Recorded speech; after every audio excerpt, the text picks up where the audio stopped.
Well, most people spend the last few years of their career dreaming of that ultimate retirement vacation. But if you're planning retirement, a vacation is the last thing you want. You see, vacations are designed as an escape. They're high cost, high adrenaline, and they have an expiration date. But retirement travel, now that's a system. It's all about a sustainable pace, local integration, and actually a cost per day that might even make your financial advisor do a double take. So today I am breaking down our retirement travel model that we use to travel the world and explain why your 2-week vacation mindset might actually be the biggest thing in the way of your freedom. If you've just stumbled upon our channel, I'm Heather and this is Paul. We're taking retirement on the road, the rails, and the waves. Welcome to the Freedom Strategy.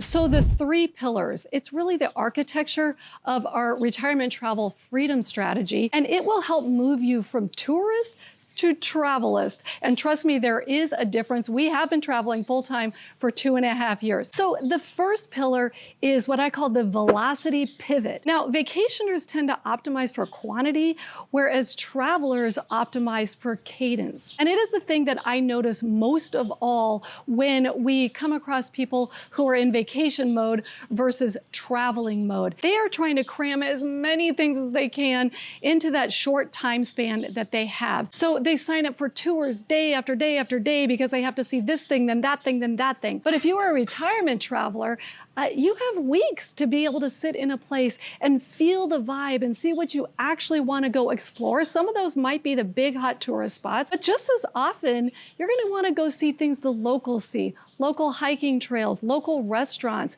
tucked away in back corners. And it is truly a different pace of life. One thing's for sure, the vacation mode is high stress. But when you shift to retirement travel mode, it is pretty stress-free. It is pretty relaxing. When you wake up on any given day, you decide, what do I want to do today?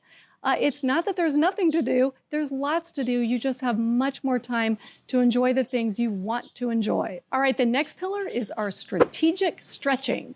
And that is stretching of your dollar. And there are many, many ways to do this when you are a retirement traveler as opposed to a vacationer. The first most obvious way is when you stay longer at any given place. For example, if you book a 1-week or even a 1-month stay, your rate will be heavily discounted as opposed to a nightly rate in hotels or any other place for that matter.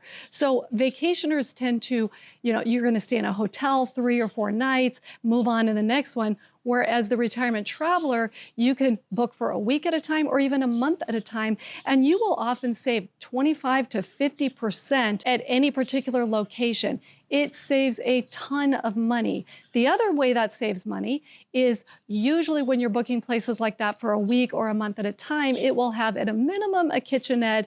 Often it can have a kitchen. And so you can prepare many of your meals right there in your own place. That cuts down a ton on what you're going to spend. You don't have to go out for every single meal. What we typically do is we will eat breakfast at home in our place that we are renting out. And Paul makes me the most wonderful breakfast every single morning. I am very spoiled that way, but I love it. And so that's how we get our day started before we go explore the things that we want to explore. Another one of our strategic stretching methods is to actually pay attention to the exchange rate. Now, we like to go to places where the dollar is strong against that currency. For example, going to Australia or Canada, if you're a US citizen, you're going to get more for your money in those places. On the flip side, if you go to the UK, London, places like that, you're going to pay quite a bit more because the dollar right now is quite weak against the British pound.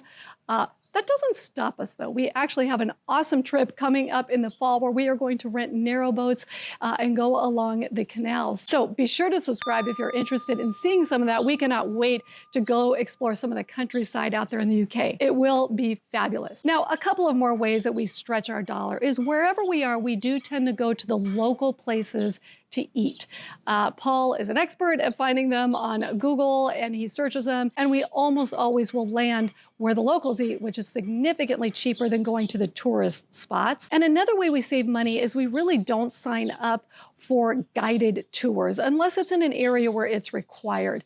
By doing our own tours, our DIY tours, we save a fortune, and we often can see more interesting things than if it's just your typical standard tour. And along with that, we also tend to take public transportation, whether it's subways or trains. It saves a fortune. And quite honestly, it's a much more enjoyable way to travel. Again, we get embedded with the locals and we see other things that we would not otherwise see. So all of those ways of stretching our dollar also open up ways to see more of the local places. And that leads to our third pillar, which is the integrated identity. You know, a lot of times the biggest challenge in having a successful retirement isn't money.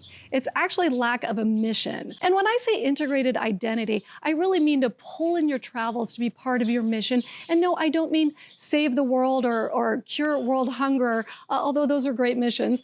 It can be any mission. For example, when Paul and I first started doing RVing as a significant part of our retirement travels, we ended up going on basically a craft brewery tour all throughout the country. And it was great fun. We didn't actually intend for it to be that way, but that's what it ended up being.